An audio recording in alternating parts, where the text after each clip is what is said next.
교회들이 회개해야 큰 피해를 막을 수 있다. 교회들이 회개하고 깨어나야 한국이 살 수 있다. 교회들이 회개하지 않으면 폭탄을 안고 불 속으로 뛰어드는 현실이 될 것이다. 실상이 될 것이다. 지금은 휴거 신부들이 이 땅에 있기 때문에 하나님이 한국을 붙들고 있는 것이다. 북한에서 남한으로 전쟁의 키를 돌리려고 할 때 휴거 신부들은 천국으로 소환해 갈 것이다. 사랑하는 신부들은 머리카락 하나 다치지 않게 한다. 한국은 미사일 전쟁이 아니다. 핵을 저들이 장착하면 핵전쟁이 된다. 에스겔 36장, 38장 말씀이 이스라엘에만 해당되는 것이 아니다. 이방 나라인 한국도 교회들의 죄와 타락과 한국의 동성애 음란으로 소돔과 고모라가 되었다. 그래서 한국에도 에스겔 말씀이 해당된다. 그러므로 북한의 김정은이의 불폭격이 한국을 강타하는 것이다. 한국 교회 거짓 목사, 사꾼 목사, 짓지 못하는 벙어리 개 목사들에게 많이 회개할 기회를 주었지만 회개하지 않는 것을 보았다. 그 추한 왕국에 앉아 거짓의 아비 노릇을 하고 있는 것을 보았다. 하나님을 조금도 두려워하지 않는 자들이다. 민족과 민족이 대적하는 것이 한국과 북한이다. 전쟁으로 대량 구원을 할 수밖에 없는 것이다. 2015년 보너스의 해를 주고 한국 교회가 회개하라고 외치고 전했지만 오히려 비웃고 조롱하였다. 이제는 더 이상 지체하지 않을 것이다. 회개할 줄 모르는 한국 교회에게는 김정은이의 불몽둥이가 보약이 될 것이다. 재앙의 날이 눈앞이다. 이것이 해산이 고통이다. 휴거 신부들은 또한 군사라는 것을 잊어서는 안 된다. 군사는 대장의 지휘에 의해 가라 하면 가고 오라 하면 오는 것이다. 복종하는 것이 군사이다. 부름받은 군사는 자신의 것은 없는 것이다. 군대 장관의 말을 듣지 않는다면 군사 재판에 회부되어 군사 재판을 받는다. 휴거가 초읽기다. 혀를 지켜라. 십자가 보혈의 피로 회개하여라. 순종하라고 하면 그대로 복종하는 것이 훈련되어진 군사이다. 신부 자경은 부름받은 군사가 되어야 한다. 환난 전에 데려간다고 하는데 환난 중간이다. 환난 통과다 하는 자들은 하나님은 내 말을 들어야 한다고 하며 인간이 하나님을 복종시키는 일을 하는 것이다. 하나님의 말씀을 따지는 자들은 인간이 먼지 같은 지식으로 해석하는 것은 맞고 하나님의 말씀은 틀렸다고 조롱한다. 이런 자들이 어찌 휴거될 수 있으며 천국을 논할 수 있겠느냐. 가당치도 않는 말로 대적하는 것이다. 숨막히는 짐승 세상을 보아라. 전 세계가 무너지는 소리가 세상을 흔들고 있다. 지금까지 기록된 말씀들이 이루어지고 있다. 휴거가 초읽기에 있고 아주 임박한 시점에 와 있다. 주님은 경고에 경고를 하시고 계시는 촉박한 시간에 깨어 있지 못한다면 땅을 치고 통곡할 것이다.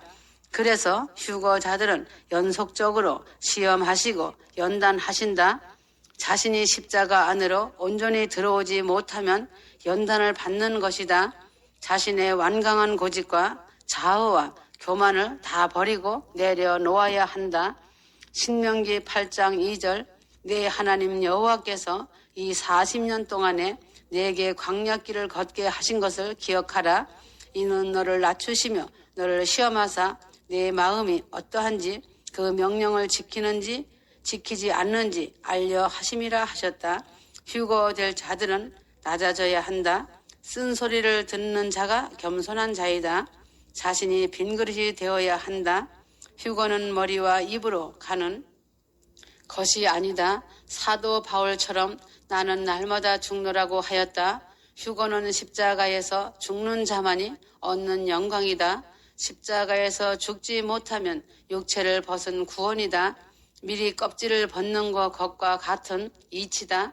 어린 아이가 권면할지라도 듣고 깨닫고 고치면 된다. 순종으로 자신을 낮추어라. 죽어지지 못하면 기다리는 것은 환난이다. 예수님의 신부는 그리 쉬운 것이 아니다.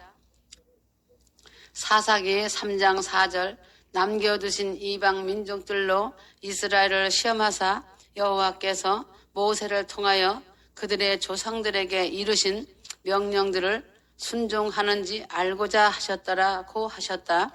어른인 척하고 있지만 어린아이 옷을 입고 있는 자들이 많이 있다. 자신은 섰다고 착각하고 있다. 믿음의 분량이 젖먹는 자들이 많이 있다는 것이다. 휴거자들은 믿음의 분량이 허리는 넘어서야 한다. 그래서 믿음이 없이는 하나님을 기쁘게 하지 못한다고 하였다. 신부들은 장성한 아비 어미의 믿음이 되어야 한다. 자신의 환경과 삶을 탓하지 마라.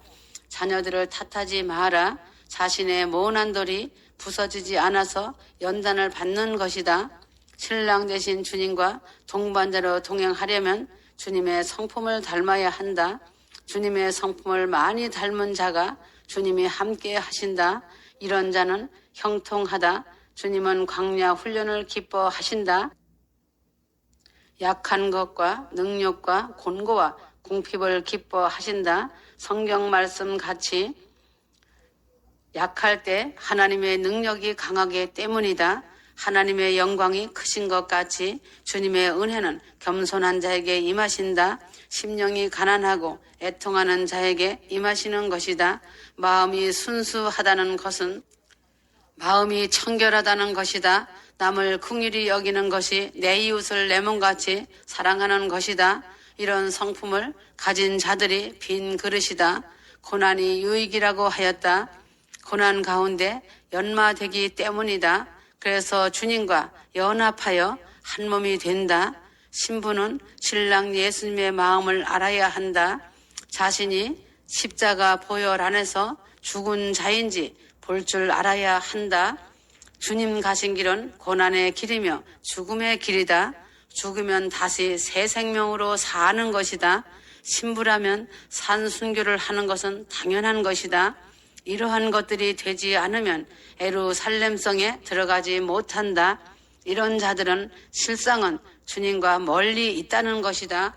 고난의 자리, 고통의 자리가 축복인 것이다.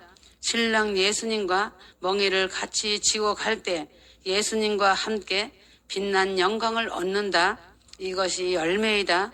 죽음의 과정을 통과하여라. 주 앞에 복종하라 하였거늘 자신의 꿈과 자신의 만족만을 채우고 이루려고 한다. 자신을 십자가에 못 박지 아니하면 신랑 주님과 동행하는 삶을 얻지 못한다. 사도 바울은